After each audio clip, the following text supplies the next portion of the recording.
Well, it's a great weekend of racing to look forward to in the Eastern Cape, and kicking us off on Friday will be 8 races on the turf. Starting off with trainer Gavin Smith, the yard will step out their first runners in race 1, and they are Bridgerton and Hatful of Cherries. Now, Bridgerton is always about the action, and he's going to try the mile, and Hatful of Cherries has pole position draw advantage, and he'll be trying blinkers. Yeah, no, it's, both these boys have progressed, and Bridgerton, I think he'll enjoy the mile. The sprint is just turned into a little bit too much of a rush for him, and trying a bit further, I think he'll enjoy it, and he can give him a bit of a chance and do his own thing. And Hatful of Cherries, he's invariably going to go a little bit further later, and we've just built him up to the mile, and the blinkers just to make him concentrate a little bit. Moving on to race 2, and here 2 runners, Question Master and this lovely fellow in Pick Sandbank, such a sweetheart. Now, he ran a cracker last time out, he enjoyed being freshened up. No, it's, I think, a right type of race for both of them, off their ratings, and I think they both should be competitive. I wouldn't leave either out. Another 2 runners in race 3. Easy Living was a gutsy winner of her last. Aerial View also always about the action. She's going to cut even further back to 1400. I just, had her nominated all over the show, and it's just off her rating. It was the right type of racer, and the field cut right up. Plus, we got the long straights. She likes to be up on the pace, and she always gives a good account of herself, so I wouldn't leave her out anything. And Easy Living, very nice win last time out, gutsy win, but she did get whacked for, I think it was a nostril that she won. She got whacked 6 points for the win, so it's a little bit tough to understand. We just got her into the right place where she can win, but now she, we put the claim 4 on just to try and get her back into the race.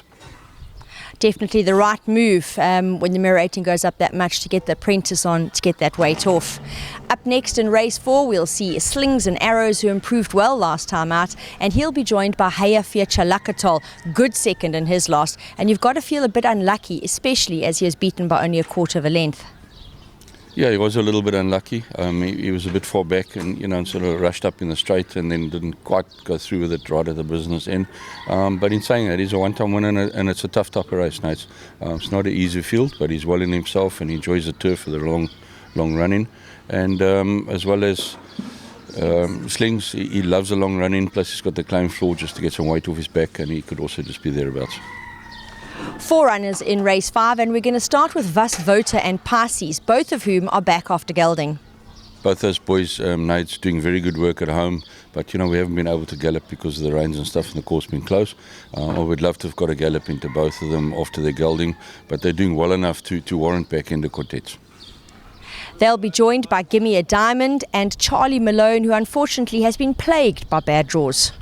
Yeah, Charlie now at least gets a run up the straight, and the draw's not going to be a factor for him. And back on turf, I think he's going to be a runner. And on top of that, Gimme a Diamond, expecting a better run as well. Also, been drawn wide and rushed around the poly, so I think he's going to enjoy a run up the straight as well with the claim 4. In race 6, we'll see Aniara as well as Comasan's Passion, who's going to really appreciate being back on grass. Yeah, she didn't enjoy the turf, the poly last time out. Now it's a tight bend just tends to get to her, and she drops back. Her turf runs have been decent enough, and Aniara expecting her to run a way better race back into 1,000 metres, and she's reaching her fitness now. The highlight of the afternoon will be the Racehorse Owners Association Stakes, which is a listed event for 3-year-olds, and they step up to the mile trip. Here the yard will step out Vision of Wonder, who really improved well last time out, and he'll be joined by the Winter Lake, who's another one who's going to really appreciate racing on grass. Yes, both of them will enjoy the grass, but there's not so much of a rush. Whether the mile being the maximum trip, it still remains to be seen. Like I said, we'd like to have got a little bit of grass work into them, but doing very well at home, and the race is going to tell us exactly where we are.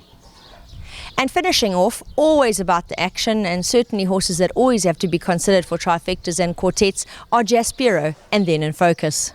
Yeah, both boys drawn a touch on the wide side, but you've got time to move around at Fairview on the grass track, and the type of field it is, they warrant quartets respect.